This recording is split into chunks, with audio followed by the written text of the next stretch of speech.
నమస్కారం. మీ విజయ్ కుమార్ గంట. వరదగా ముంపు ప్రాంతాలని తాను పర్యటించటం వల్ల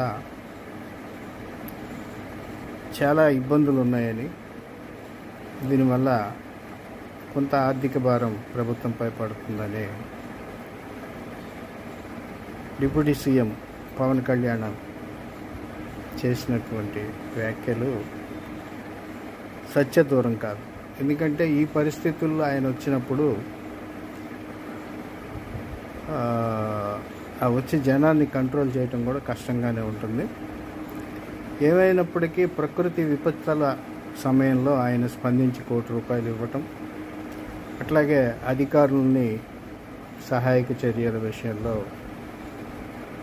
ఆయన స్పీడ్ చేయటం అభినందనీయం.